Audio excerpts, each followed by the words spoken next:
Wala nang maraming paligoy-ligoy pa, diretso sa punto na. Maiksi lang ang komentaryo, pero diretso sa punto. Maraming kuro-kuro, may tiwali, may totoo. Dito, sa Puntong Diretso tayo. Punto Diretso. Mga kabunyog, mga kababayan, magandang araw po sa inyong lahat. Ayon kay Senador Ping Lacson, mayroon siyang sinabi na 5. Hindi bababa sa 5 cabinet officials. Ang ranggo secretaries, Secretaries.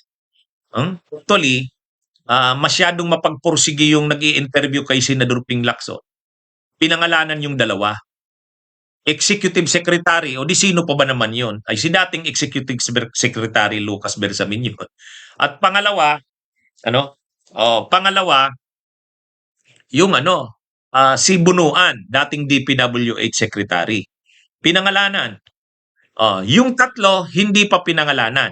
Hindi pa. Pero sabi ni Senador Ping Lacson, 5 yan, at least 5 yan na cabinet secretaries. Ano mayroon ang 5 ito?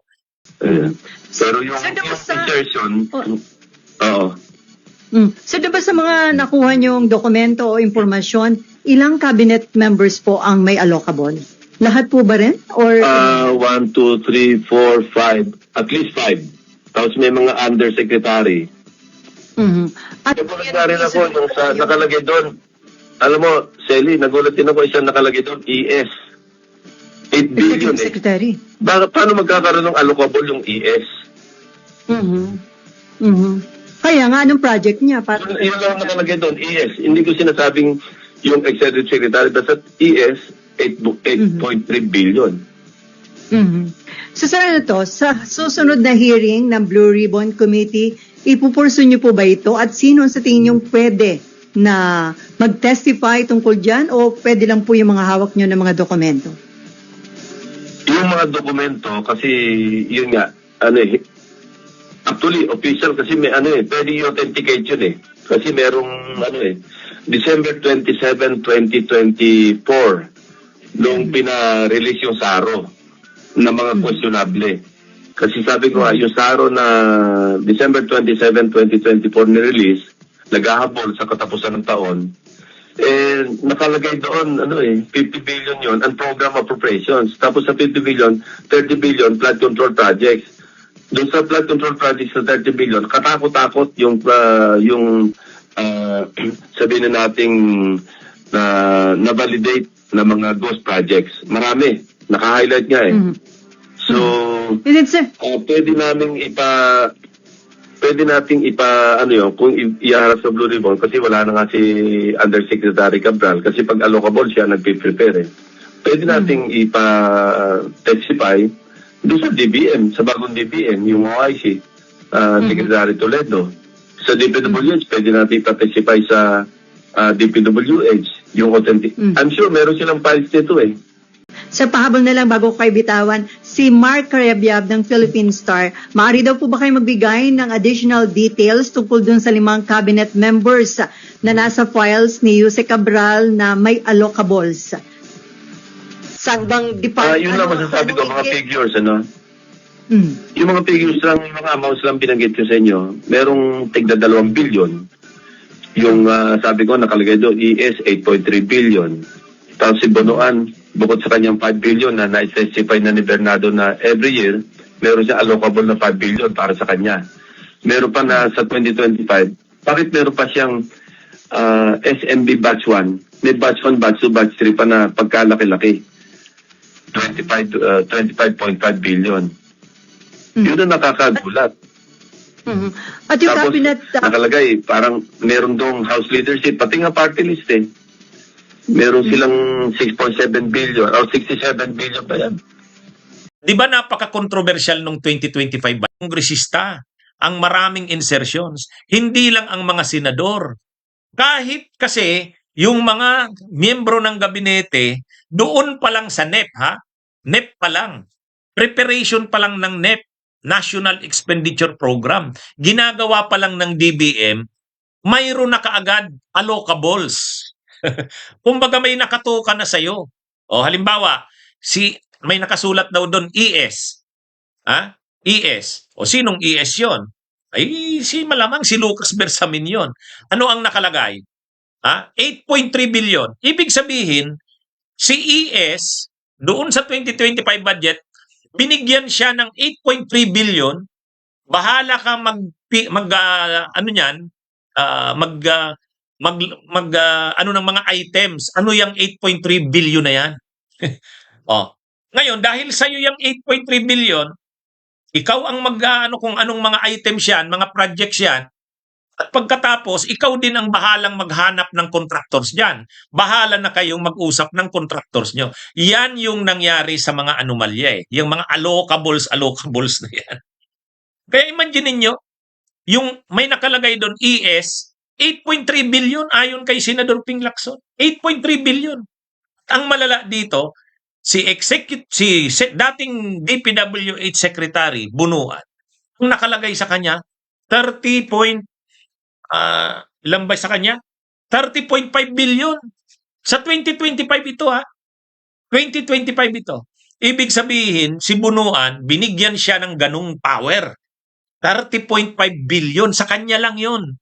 Hindi ito yung budget ng buong DPWH. Sa kanya lang. Ibig sabihin, mayroon siyang 30.5 billion. Bahala siya kung kanino niya yon ilalagay o kung saan niya ilalagay yon. Dito na ngayon pumapasok ang mga tulad ni Yusek Bernardo.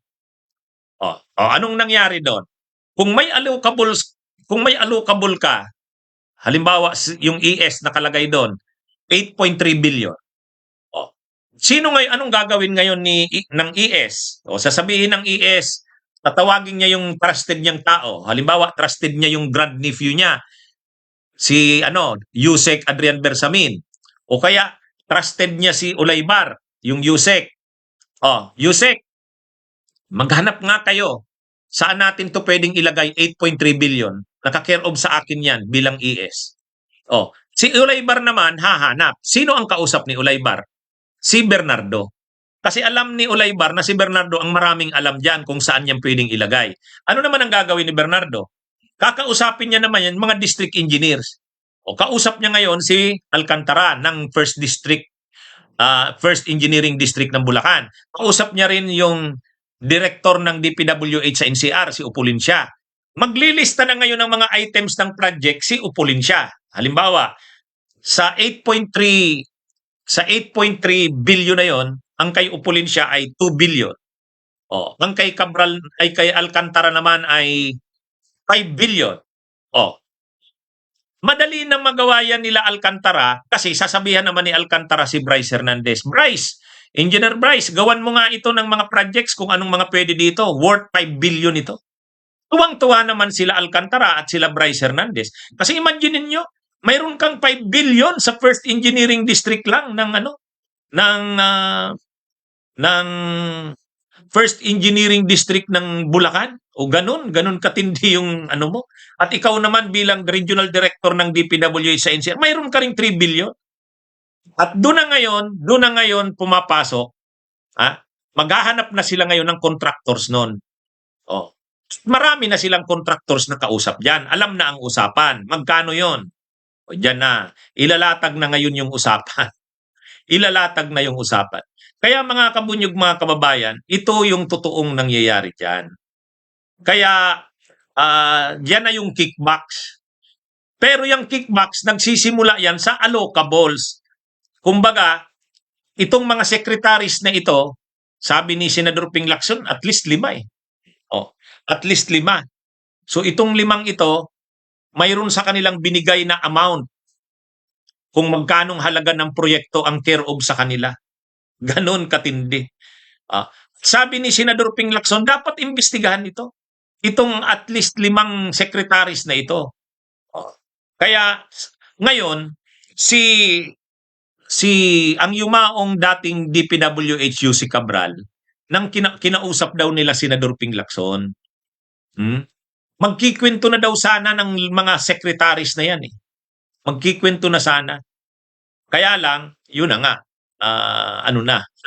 yun nangyari na yung, nabalitaan na lang na, patay na si Yusek Cabral. Pero siguro kung kung hindi namatay yun, sinabi niya ang lahat, nag-cooperate siya, talagang mapipin down itong mga itong mga cabinet secretaries na ito. Pero ayon kay Lacson, mayroon pa namang ibang mga ebidensya. Tulad kay dating DPWH Undersecretary Roberto Bernardo.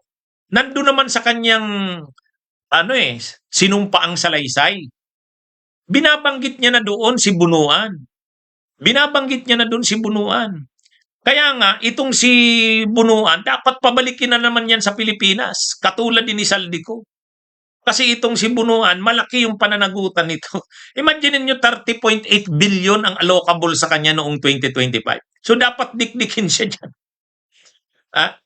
Mga kabunyog, ano ito? At ang lumilitaw dito, hindi lang mga senador, hindi lang mga kongresista ang involved sa mga insertions, ang involved sa mga proyekto na yan.